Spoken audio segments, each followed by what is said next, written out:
He doesn't have that on video, does he? We'll find out together on VideoFuzzy. Hi, I'm Terry J. Alman, host of VideoFuzzy, the blog and affiliated podcast where I'm tracking my progress of cataloging thousands of DVDs transferred from hundreds of VHS tapes that I've been collecting since the 80s, and I don't know what's on all of them, but I'm tracking through and I'm finding stuff in the catalog process, and every so often I'm putting a blog together and podcasting about what I've been finding on these things, and talking about it, and also talking about some of the stuff that I've been watching more recently and my current recordings, and just trying to stay up to date with my media collection. Anyways, I was coming up on my 40th episode here. I wanted to put together a second VideoFuzzy, the video segment, to highlight some of the more visual aspects of what I've been finding in these collections, and also put together a show so far on my cataloging process. This past week I had a little time off over the Christmas holiday. Merry Christmas to everyone. And I got as far as my 582nd disc in my collection. That's my classic collection. That's the nearly 2,600 discs that resulted from my transferring hundreds of VHS tapes that I'd collected over the years into the DVDs. And I honestly had no idea where anything is on these things. I've managed to catalog 582, as you saw, and that leads into my current collection of some 205 discs as of this past week that I managed to catalog so far. As I've been tracking them so far, my current collection has some 6 hours per DVD, whereas my classic collection I was still recording at 2 hours per DVD. So the math on that is, well, if we go 582 times 2, we're getting 1,164 hours. That's 48 days. So that's quite a few days. That's nearly, it's about a month and 2/3. So the progress is coming along on that. And then on my current collection, we've got 205 times 6 is 1230. That's very similar. It's 51 days. So again, we're at about a month and a half of catalog video on my current collection as well. I guess one of the things that I wanted to do with this, well, first off, I was tracking through other photos the other day as I was looking for something else, and I found the best photo that I've found of my shelving unit with all of the VHS tapes on it. It's a 5-shelf industrial unit filled full of VHS tapes, floor to ceiling at my old place, and I wanted to share that with you here.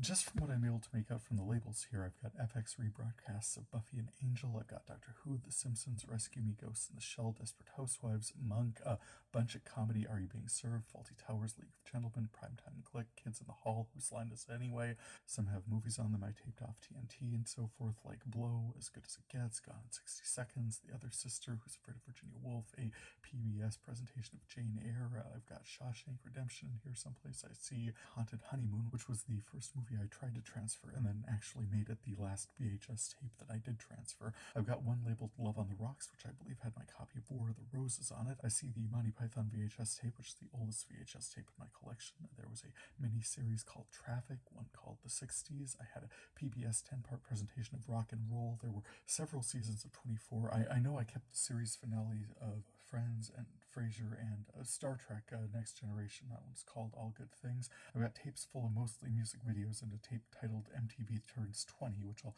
likely run into at some point. Plus, I've got my commercial titles I'll figure out how to transfer at some point, but I've still got all of them. Plus, a friend of mine gifted me his entire collection of James Bond on VHS, so I'll figure that out at some point.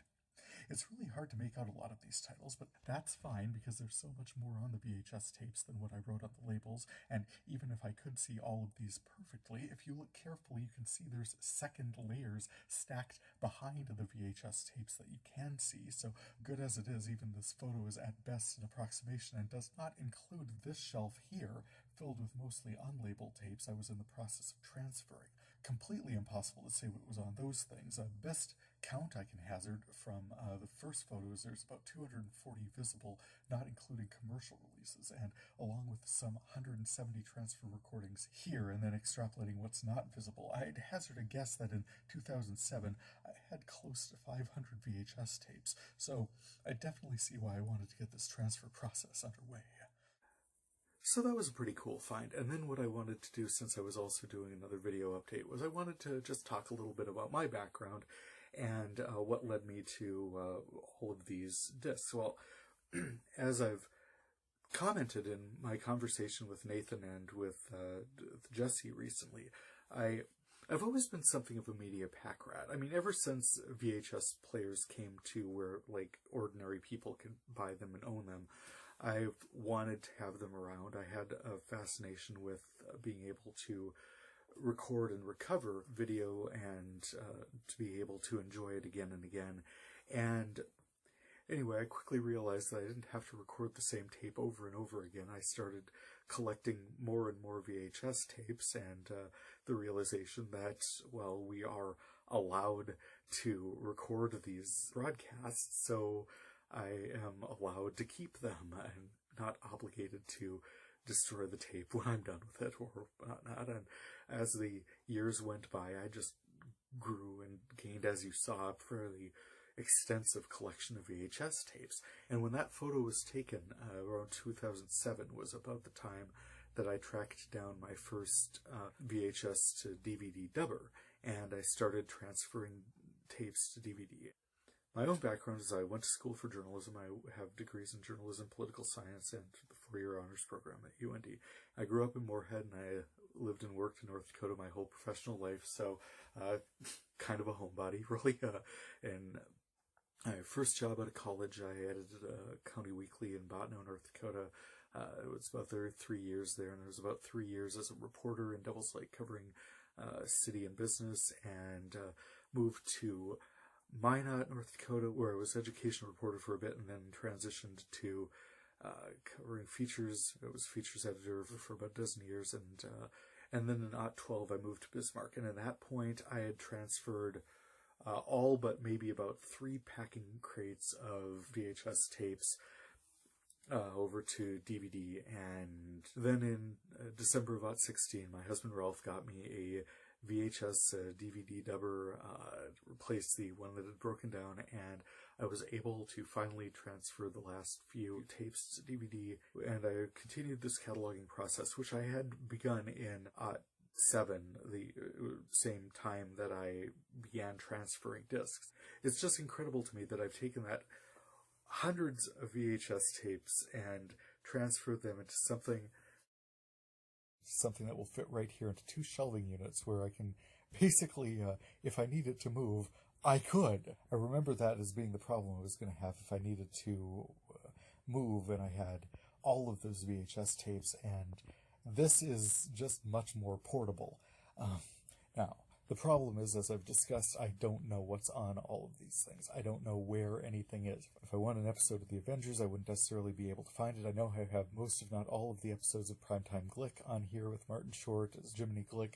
It's amazing. If I want to pop that in and watch it, I simply can't right now. So I've got so much Kids in the Hall. I've got just so much media, and this project is going to make it possible for me to just call something up and go right to the disc that it's on, and that will be fantastic. So far, I've got most of 3 binders cataloged. I will continue to get these things processed and worked through, and I know that this process is doable. I know that it will get done.